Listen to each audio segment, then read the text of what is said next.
श्रीलंका की राजधानी कोलंबो में इस वक्त अफरा तफरी का माहौल है। भारत का पड़ोसी मुल्क इतिहास के सबसे खराब आर्थिक संकट का सामना कर रहा है। जनता बेकाबू है और सड़कों पर उतरी हुई है। ताज़ा खबरों के मुताबिक देश में इमरजेंसी लगाई जा चुकी है। ऐसी खबरें आई थी कि प्रधानमंत्री रानिल विक्रमसिंघे देश के कार्यवाहक राष्ट्रपति बन गए हैं। विक्रमसिंघे ने राष्ट्रपति बनने के साथ ही देश में आर्थिक इमरजेंसी का ऐलान कर दिया है, लेकिन कुछ ही मिनटों बाद इन खबरों को खारिज कर दिया गया। देश के पश्चिमी प्रांत में कर्फ्यू लगा दिया गया है। वहीं प्रदर्शनकारी पीएम के आधिकारिक निवास से पीछे हटने को तैयार नहीं है। इससे पहले गोटाबाया ने कहा था कि वो 13 जुलाई को अपने पद से इस्तीफा दे देंगे।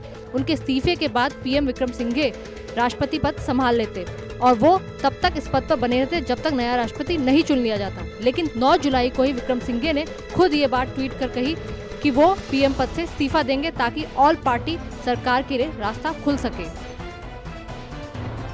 प्रधानमंत्री रानिल विक्रमसिंघे के आधिकारिक और निजी निवास के करीब प्रदर्शनकारी मौजूद हैं। इन्हें हटाने के लिए पुलिस को आंसू गैस के गोले छोड़ने पड़े हैं। देश में हालात उस समय और बिगड़ गए जब से राष्ट्रपति गोटाबाया राजपक्षे के देश छोड़ने की खबरें आई हैं। फिलहाल प्रदर्शनकारी संसद को घेरने की कोशिशों में जुटे हुए हैं। राष्ट्रपति राजपक्षे, उनकी पत्नी और 2 बॉडीगार्ड्स के साथ श्रीलंकन एयरफोर्स के एयरक्राफ्ट में सवार होकर मालदीव पहुँचने की खबरें हैं।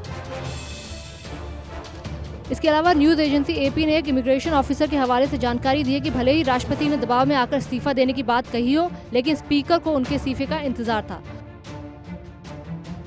सूत्रों के मुताबिक गोटाबाया राजपक्षे के साथ मालदीव की संसद के स्पीकर और पूर्व राष्ट्रपति मोहम्मद नाशीद ने बातचीत की थी। 73 साल के गोटाबाया पर जनता ने देश की आर्थिक स्थिति को चौपट करने और इसे बर्बाद करने का आरोप लगाया है।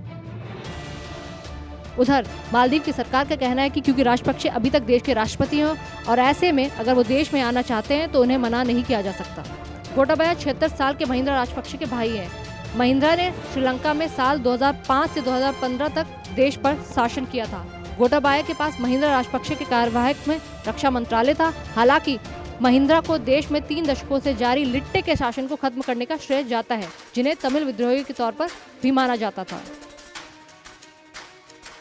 कहते हैं कि बतौर राष्ट्रपति महिंद्रा ने उन निर्मम तरीकों का प्रयोग किया जिसने लिट्टे की कमर तोड़ के रख दी थी।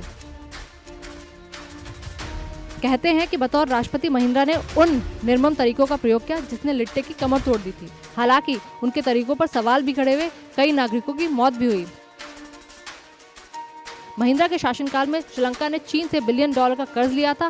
फिर साल 2015 में महिंद्रा राजपक्षे नाटकीय तरीके से सत्ता से बाहर हो गए, लेकिन साल 2019 में दोनों भाइयों ने फिर से सत्ता में वापसी की, जहां गोटाबाया को राष्ट्रपति पद मिला, तो वहीं महिंद्रा राजपक्षे को देश का प्रधानमंत्री बनाया गया।